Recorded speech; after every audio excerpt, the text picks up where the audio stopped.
everyone. Hi, welcome to your first parent recap via video. This is a first for you and a first for us. Yeah, we're really excited though. We aren't going to make this month's recap specific to the groups on this video. It will just be basically what the groups are doing in your child's age range. And then you will get an email with some specifics regarding how your child's doing. That's also attached to where this video is. Yes. Can you tell them about what they can sign up Yeah, for? we also sent out, it was in the email that we sent you guys this morning. Today's Monday. It'll also be in this one. Okay. There will be two options for you to sign up for individual meetings, either in person or via the phone or via Zoom. 15-minute meetings so we can talk to you and more go personalize the recap for you, for your child. And if you have any questions or anything you want to talk to us about, it's 15 minutes with either Chrissy or myself or both of us. So that's a really cool opportunity that we're trying out for this first time. Yes, so you'll get the option to do either Zoom or a phone call this month, just because it's easier, and the options will be on Thursday or Friday of this week. Yes. So there's some evening, morning, and all day Friday options. So hopefully you'll be able to find something that works for you if you want to speak to us further. So let's talk about What we're doing is this approach to helping them with their emotions. We've been through a lot with COVID, so we definitely wanted to start the semester really checking in with everyone on where they're at with their strategies, whether they have any, if they're recognizing all these mood changes they may be having. And we're going to do it this semester using our mood meter. We started this over our Zoom calls and it went really well. Yes. So then we both read this amazing book called Permission to Feel. By Mark Brackett. Yes, we highly recommend it.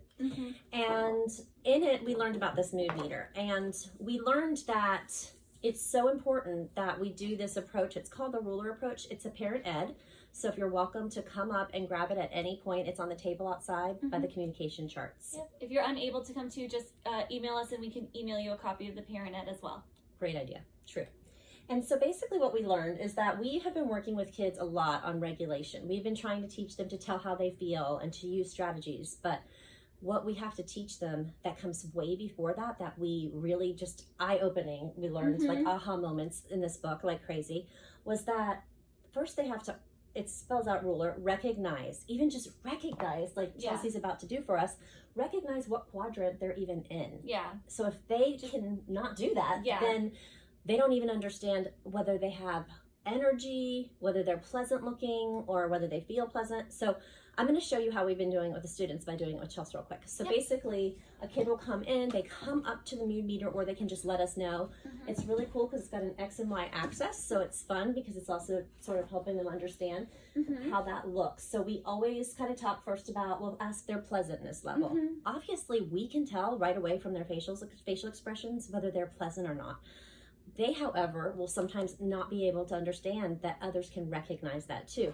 So I might ask them, how's your pleasantness on a scale of, +5, -5, where do you fall on this whole entire mood meter? So Chelsea, where do you fall? Right now, I would say I'm probably, it's been a busy morning for me. I'm probably like a +1 on the pleasantness scale. Okay, so she's just a +1 on the pleasantness scale. That sounds good. So now she can either go up or down with her energy. On how much energy I have. So where's your energy, Chelsea? It's been like quite a morning, so I have kind of a lot of energy right now. So I'd probably say I'm like a 1-3. Okay, so she's got +3. This puts her in the yellow. Now that's great to realize. However, if a kid came up to the board and they were shoulders down, I am in the yellow, it does not match. You don't look like a person who has high energy and is pretty pleasant. So right away we realize how hard it is for them to recognize what quadrant they're in based on their energy and pleasantness level. Yes. By the second week, we already saw improvements with everybody. Huge improvements. And once we started to really talk to them about what it means to recognize it, is to notice kind of how you feel based on, think about the way that you're sitting, how much your facial expression, are you smiling or not? Sometimes even just asking someone else, what do I look like on that? They realize that the people in the group thought they were in a totally different quadrant than they said. Yeah. Super interesting. And even to like with our older students, they would a lot of times put themselves in the blue, which is like low energy and low pleasantness, but we kind of talk to them a little bit too. So like if you're in the blue, that's like feeling sad, that's feeling depressed, that's feeling really tired. And you know, a lot of them would be like, oh, well, I don't feel that, I'm more like in the middle, or I'm more calm. So it was kind of, I think, eye-opening and built some awareness, because it showed them that, you know, even if I am feeling like low energy and tired, but I'm still like calm and I'm still happy, then you're not in the blue. So not everything's so hum and drum and down. So just because I thought that was interesting. Yeah, just because your energy is down doesn't mean you're depressed. Yeah. Is that what you're saying? Yeah, just because your energy is down doesn't mean you're depressed. It could mean that you're just calm and chill. Yeah. Which is in the green, really. Yeah. Okay. And I think what interesting is that most of the students went from yellow the first week. They all just said yellow because they thought that's what they were supposed to say.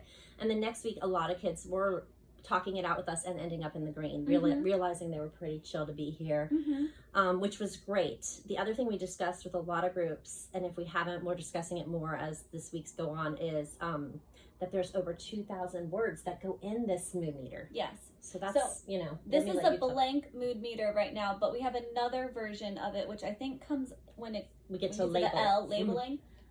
Where each little square, which you can't really see because it's far away, but there's a whole bunch of squares in this, is filled with a word, and a different like word to describe that emotion. And tell them how the negative. So yeah, there's 2,000 words in the English language that describe our feelings and our emotions. Out of all 2,000 of those words, 70% of them are to describe negative emotions. Right.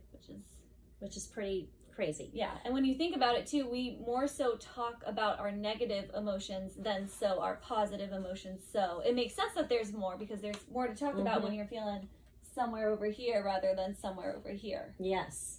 And will you show them how, like, on the left side, we tried the next week, one of the things we did with almost every group was it's called My Usual Moods. So you'll see this in your little note that a lot of kids struggled to tell us anything in the red or blue. But those are kind of your triggers. Think about it. Something in the red is something that makes you feel pretty angry or worried or upset. That's high energy and unpleasant. Yes.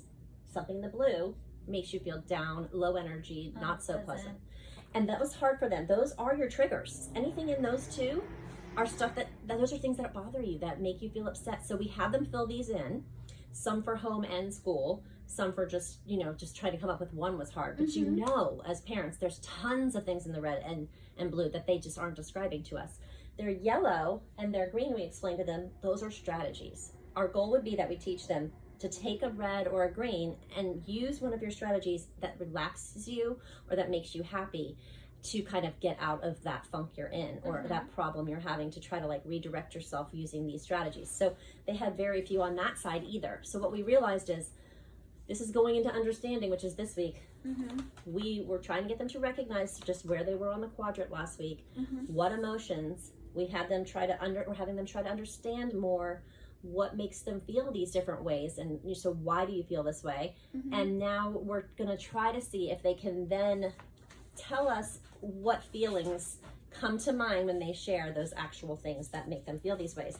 And what we then had them do, a lot of the groups, was take like one of these circles, which is also the mood meters, and we took a baseline on how many different emotion words they were able to come up with based on the things they explained. So if someone said one of their reds was doing homework, we said, well, how does that make you feel? And they're like annoyed or upset. We put it in that quadrant. So just so you guys can see better. Yeah.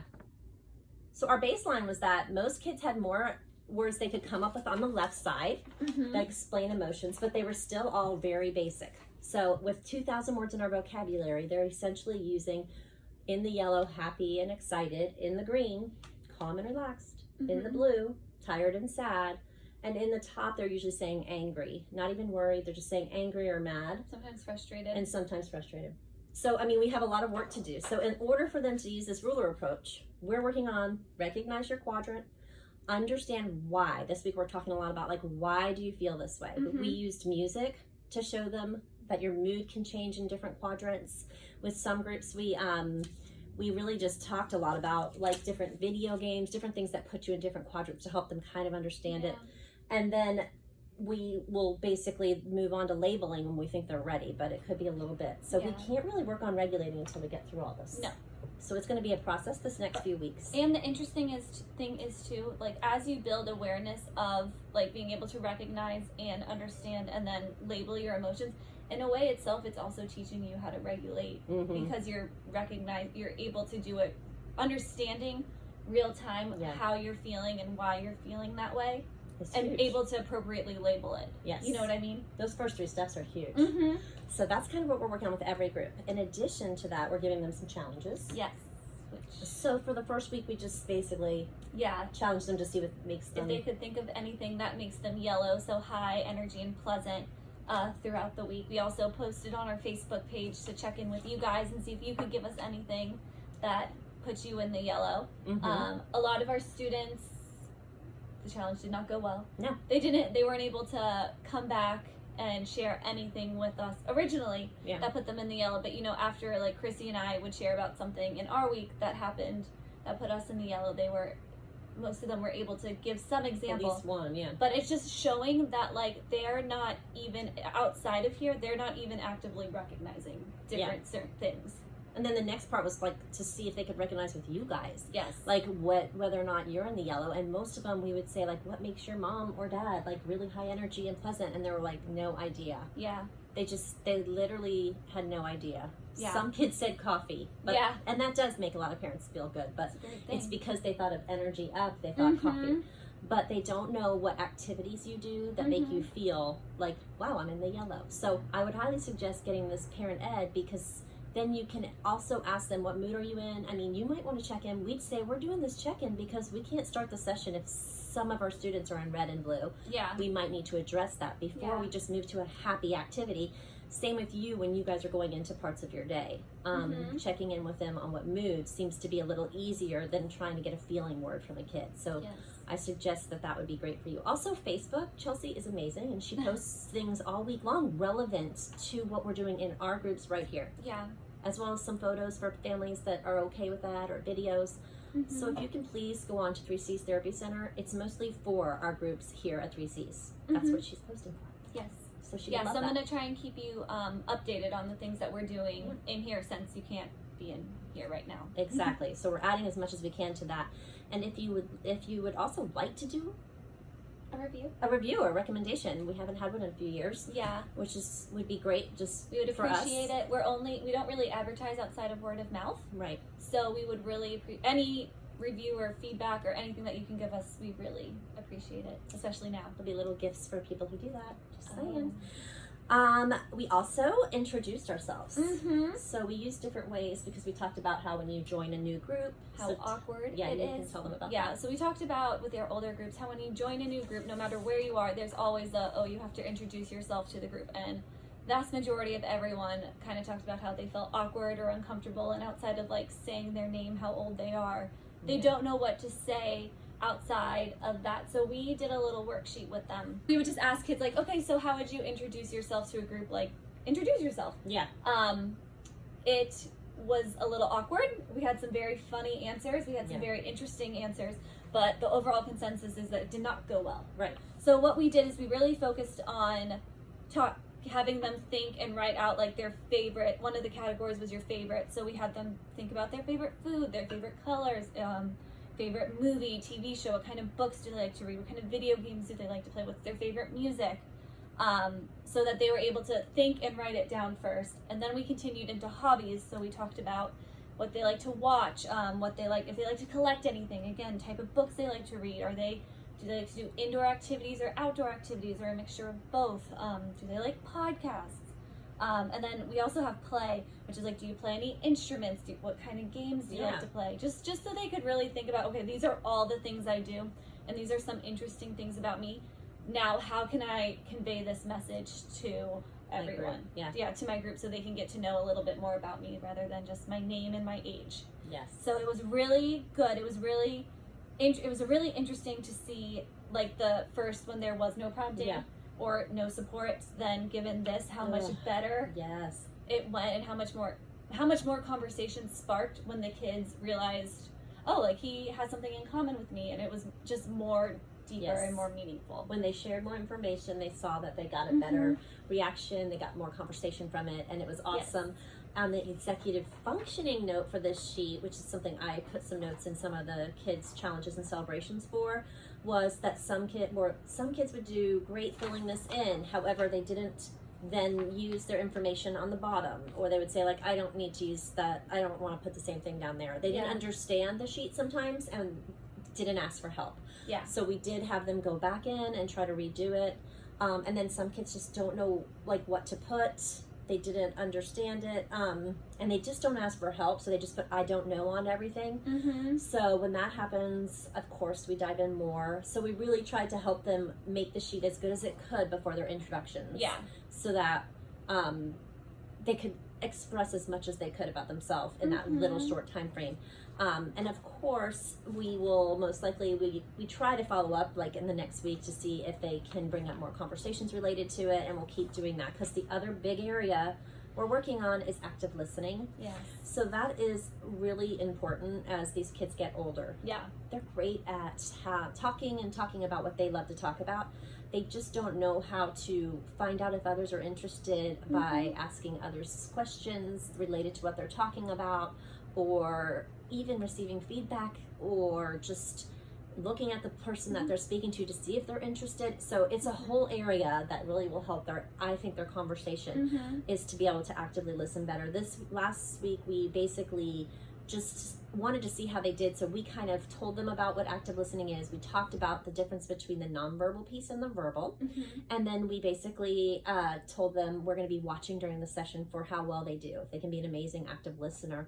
And we took some data on that. So you may see some notes in their celebrations and challenges. And then this week, they will actually rate themselves in different areas, so they'll know what to work on moving forward. Yes. And we're going to show some funny videos like from Big Bang Theory and The Office of trying to watch active listening, what it looks like, what to do and what not to do. What to do and not to do. So that should be a really great way to basically boost their ability to have these good conversations with others. And so I'm excited about that piece.